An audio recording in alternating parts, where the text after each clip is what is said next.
Good morning. It is Sunday, April 30th, 2023. Goodness gracious.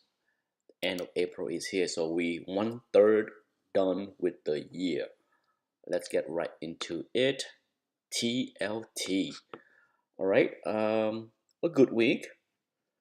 Let me say that I have a bunch of cover calls that I wrote from 107 and higher up, expire worthless. I also wrote a couple 109 and above for next week, as well as a 108, I believe. So I have a couple this coming Friday, and if TLT continue to go higher, I will do exactly the same thing again.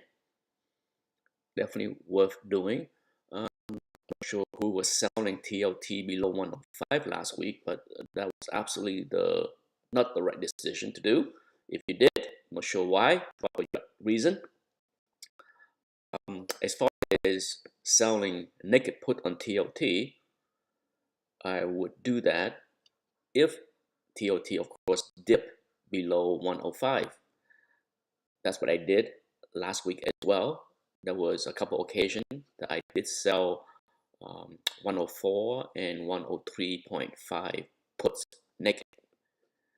That's expire last Friday as well as this coming Friday. So rinse and repeat. I think the new range, of course, is 102.5 up until 108, 109. Right. So for me, it's no brainer to add the sell puts between 105 and 102.5. Can it go below 102.5? Possibly, but I can't see the reason why. When that happened, more so irrational trading, but at the same time, it's also irrational trading for people that are paying over 108 to get in. There's plenty. So that's my play on TLT. Now, as far as QQQ, of course, you're at the top of the range. Top of the range. It is here. It's been here for about a month now. Since the end of March, as you can see, it's been for quite some time. No doubt, if you go to the VIX chart, which I will go into right after this, is really low. It's flashing danger. Certainly, it's saying stuff, right? But definitely not to trim and raise your stop on many technology stocks. SP until you get into the 418 and above to short, that might be the good time to do so. Yeah, this for the SPY, but I wouldn't be chasing it here. I would not recommend anyone to chase it here. The Dow Jones, yeah, not still. It's there as well, right? We have been here many times over the past 12 months. Look, from the start a year ago, and then August, and then it peaked for 2 or 3 weeks, tried to break out, and then it's been canceling this level. So here, it's time to go. Not much more to say. Let's take a look at the VIX. Danger, danger, danger. I'd say it's time to go. How much more? Say go long on VIX, okay?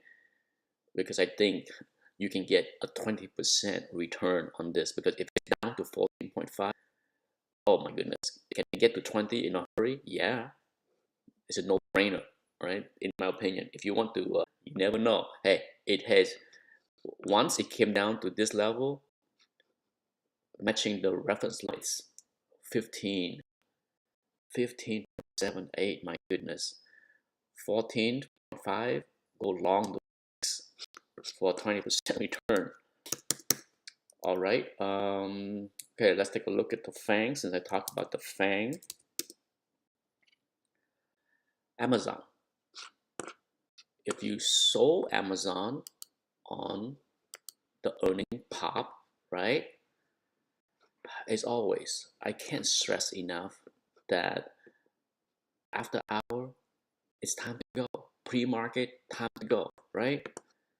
Yeah, look, Amazon for all of Friday was never anywhere near the high pre-market on after hour. Never. You gotta trim. Well, I touch Amazon here? No, no need to. All right, the earning was meh.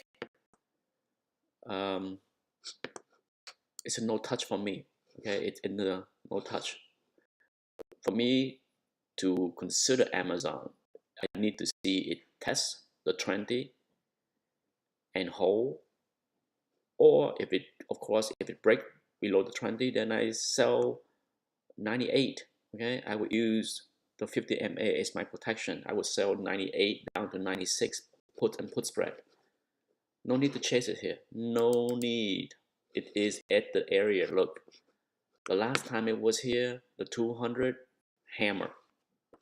This time it tested 200, it got over, but then got hammer, right? So I think the path of least resistance proved me wrong.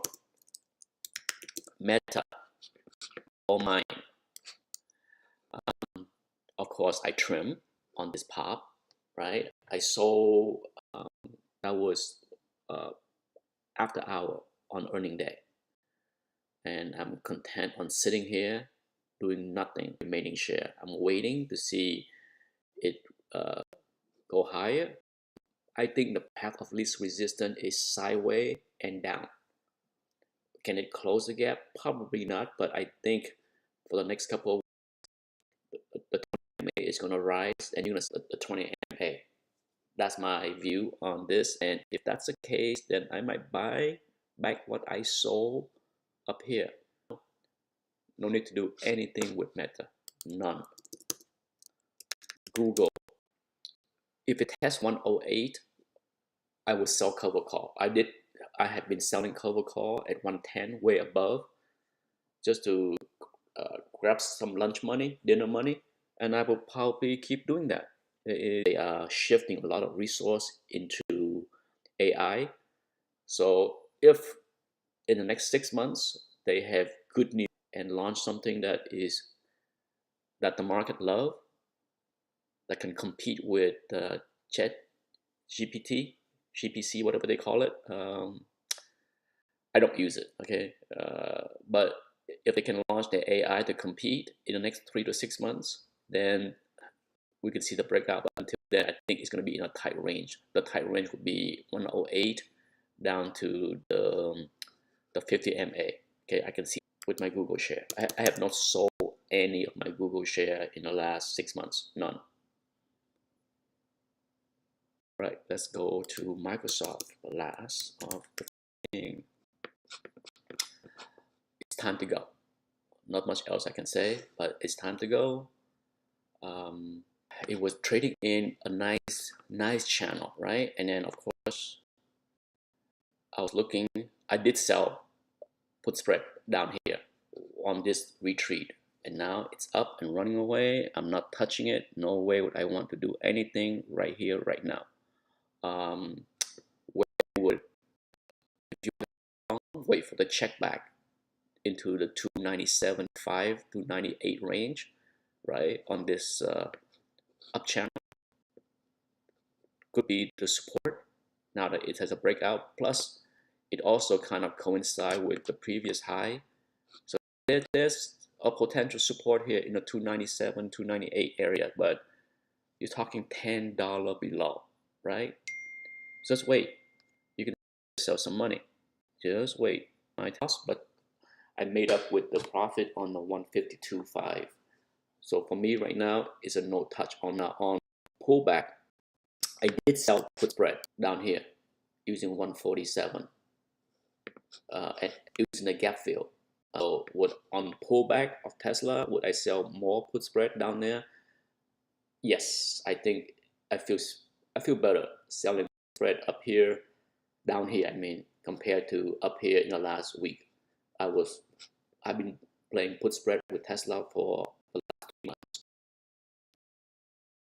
months, down to 155 range, but now I think Tesla, but I'm not all that bearish either. I just don't see it going a lot higher.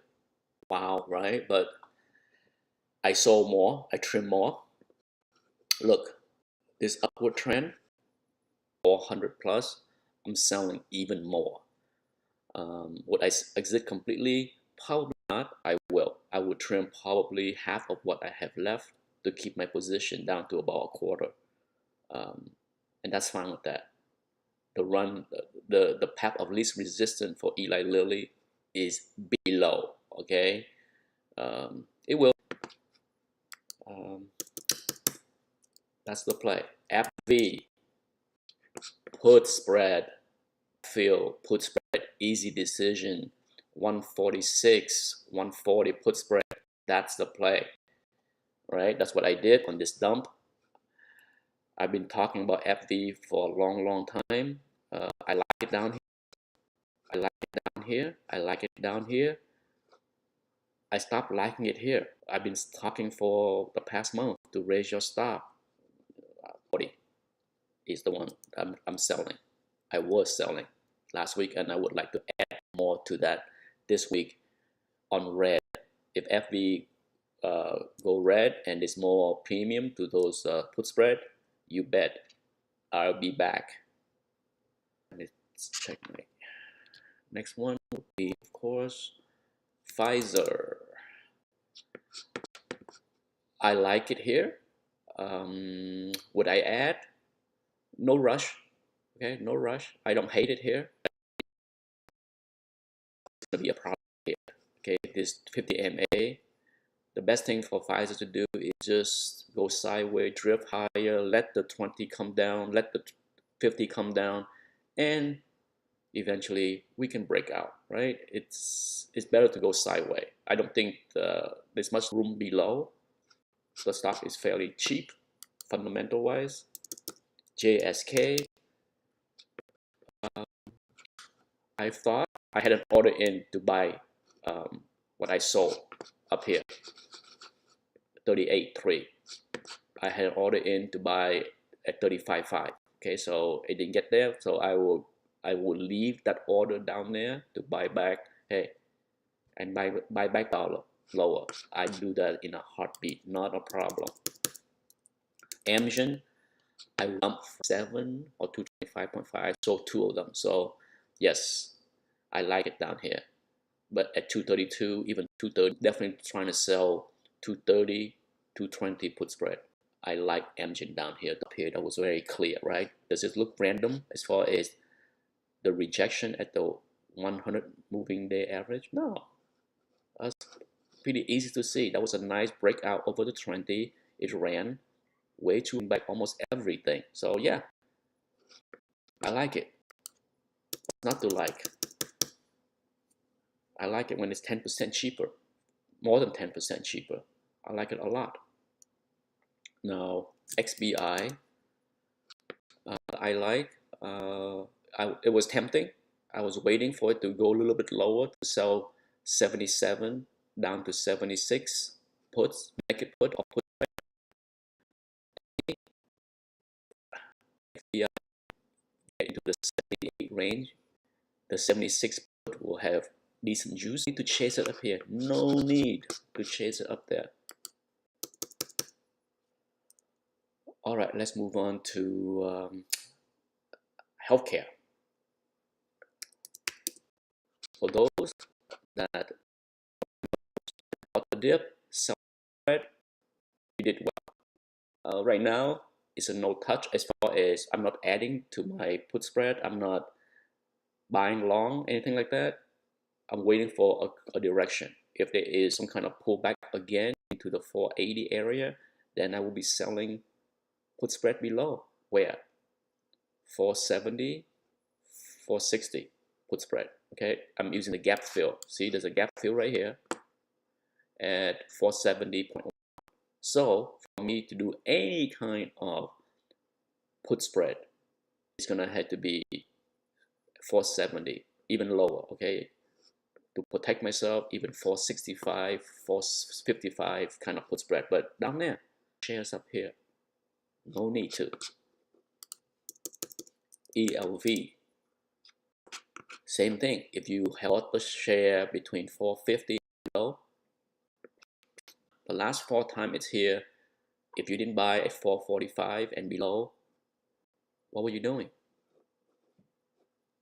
Not the time to buy is there. You had 4 chances in the last 12 months to buy and make 10% on your money, right? Absolutely. That was the time. The time to trim was Friday. You could sell 470.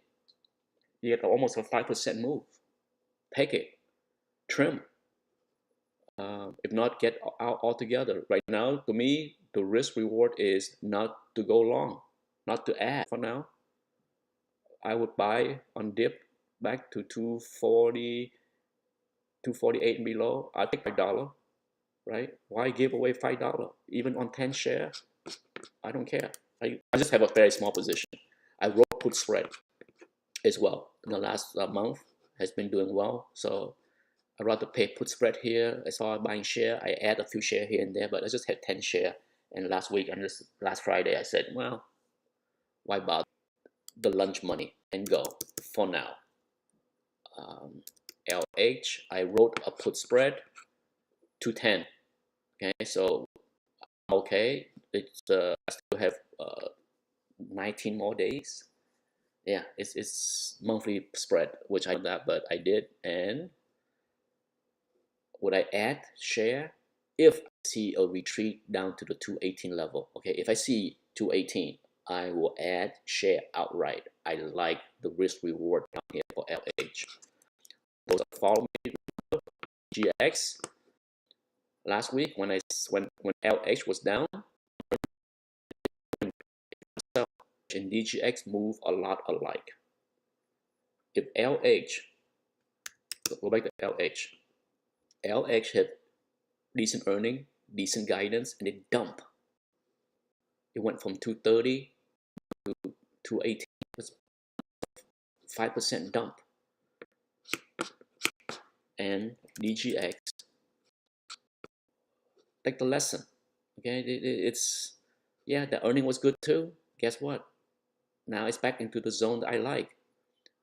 But once again, I'm waiting for 135. If I see 135, okay, in fact, I'm gonna put in an alert right here so that I don't miss it.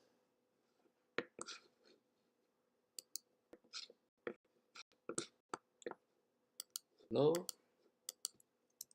buy. Okay, low 136, a little bit more into the 130. Then selling 130 spread, put spread, is a no-brainer. Okay, because boy, would I love to see it down here.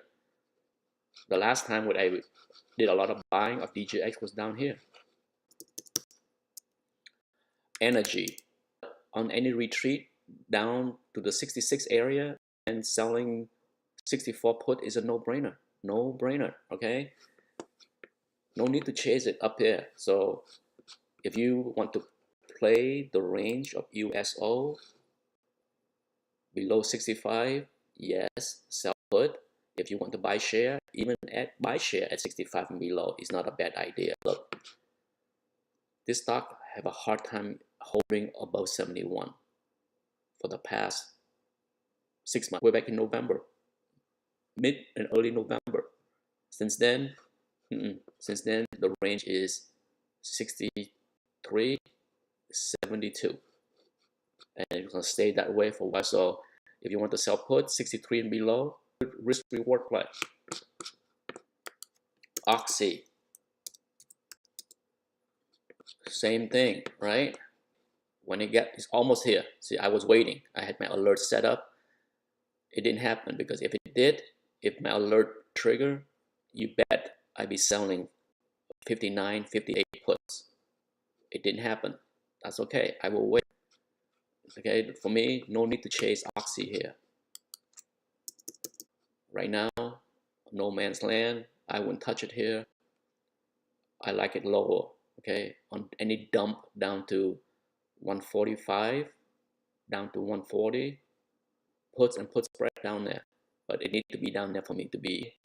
Right now, no thank you. CTRA, same thing. It's at the, I won't touch it here. To me, easier to buy below 24. into 23, even 22-ish, right? Easy. Buy down here. Up here, I just don't see any CTRA right here, right now. Big box, right? I had a couple of put spread last Friday. One was 157.5 and 152.5. I closed the 157.5 before the end of the day for a tiny profit. And of course, the 152.5 keeps selling put spread for this. Yeah, 152.5, 147.5, or 152.5, 145 put spread. Not a bad idea. Okay, would I add share? Yes. I'm buying shares. 157, I'm buying shares because I risk reward here for target at that level. Okay, look, sure, can it violate 156? Yes, it has a few times, but that's a good area to buy share in 156. Of course, it has closed the gap already, so if you want to wait and sell puts, if you really want to protect yourself, sell put below 154. But to me, the risk reward is to be long target between 154. I still don't like it. It need to pull back into the 145, 144-ish range for me to like it, for me to sell puts 140 and below. But for now, it's a no touch, no position.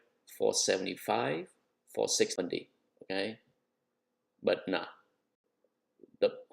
for me, the gap fill, that's a no-brainer. And I think with the next 3 months, that is likely to happen. So be patient. You get your chance to buy Costco 10% lower, right? Yes, 10% lower. No need to chase it here. And then make 10% instead of buying it here and lose 10%. No, no thanks. Easy decision, right? Let's take a look at diagnostic. Apptronik, yeah, I still have. I trimmed some on this big pop, but I didn't buy any. No need to buy. Would I buy if it retreat to the gap fill? MA Confluence, yeah, you get a nice spot right here. If you see anything below 106 into 105.75, yeah, I buy back what I sold up here. Okay, for sure.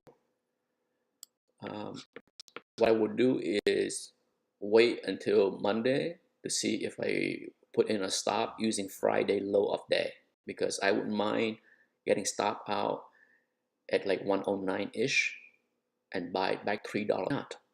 I don't want to give up $3. No, no thank you. EW, I liked a lot on that dump on earning. I want to buy it back and I miss it. Okay, I had an order. When I saw the dump, I scrambled in to put in order at 84 and then 85, and then of course I missed it because it ran so quick up. On any pullback into the 20 MA, I will buy back what I sold at 88 and above, right? I trim 80, I think 88.3 something. Yeah, I would definitely buy all those shares back at the 20 MA. Dump Thursday, but I like EW. I also trim Medtronic at 88 because that was a resistance spot, right? You got 1, 2, it was support, see? And become resistant. So I had a trim order in at 88 because it's a confluence of a down channel and a spot of key resistance, and it break through. Good thing. I'm holding on to the share for now. Next area is 95-ish, and then of course 98-ish. There's 2 area of trim. I would trim probably half of my remaining position if I get anywhere above 95 and sell the other half somewhere before asking a lot, right? Possibly, but for now, that's the plan. The plan is to above about above, right? On the is room to run. Okay, we are at just the start of a recovery here. So if I sell half, 95-ish, maybe I hold on until for the other half. Okay, or wherever. In a couple weeks, in 2 weeks, perhaps the 198-ish area. Yeah, confluence there. So for now, the plan is still the same. Sell half at 98 and sell the other half up there, because I think that could be an area of resistance, because guess what? It was support and then it could be resistant again. So there's still time. It's time to trade. Okay, I just don't see the recovery so strong that Medtronic would somehow bust through 100 and keep on going. No, I don't see it. Not yet. Not yet. Let's see. I don't have anything in the Pepsi, the Coke. Nope, nothing there. Okay, absolutely nothing. And if you have it, it's time to go. Right?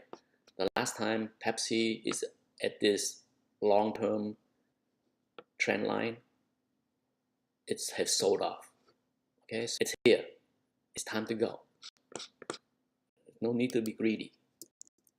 Okay, no need to try to squeeze in anything. Same thing with look at Coke. This is a 3-year chart. Look, we are at the top of the range. It's time to go. Really, time to go. Mondelez, which I have no position because look, crazy move. But it's time to go. It is the channel. Can we do a channel? Let's do it. Let's see. Duplicate drawing. Yeah, you can call that a channel. Right? Look. Bang, bang, bang, bang. Okay? And then it drop out of the channel. Get back in the chip. It's time to go. Heck, it even got into this crazy trend line I drew a long time ago. Now, it's time to go. Absolutely, it's time to go. Oof. It's so time to go. No thank. Congratulations for those that are in it.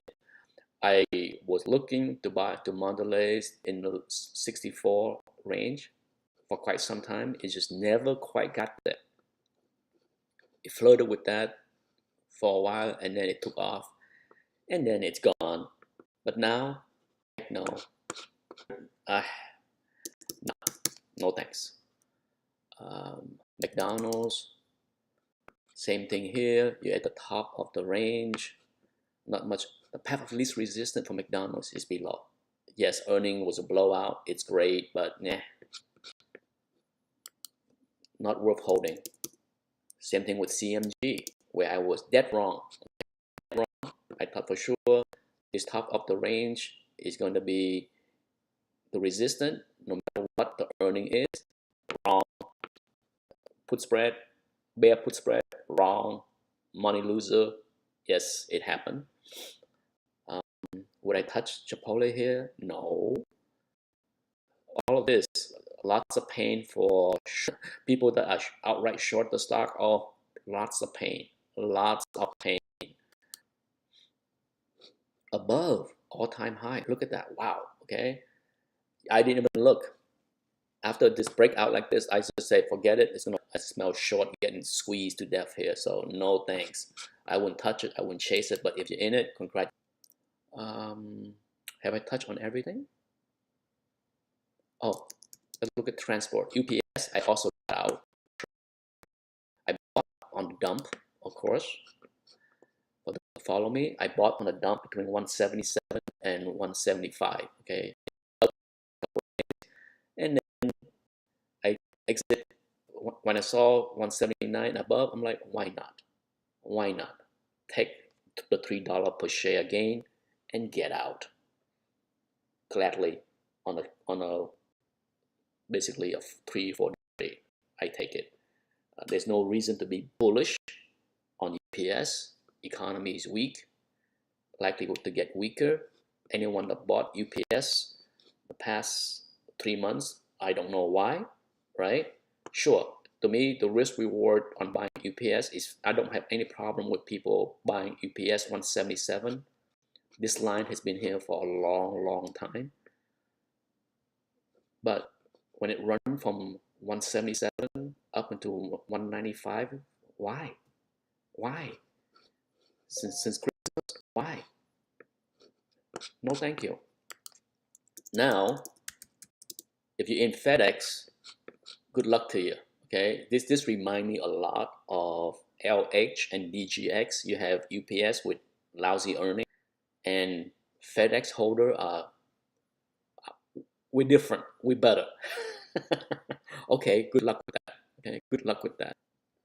In a couple of weeks, when FedEx earning come out and it's not so rosy, and the stock dump into the 100-day moving average, you're gonna hear, can I see the gap fill? So watch FedEx on earning.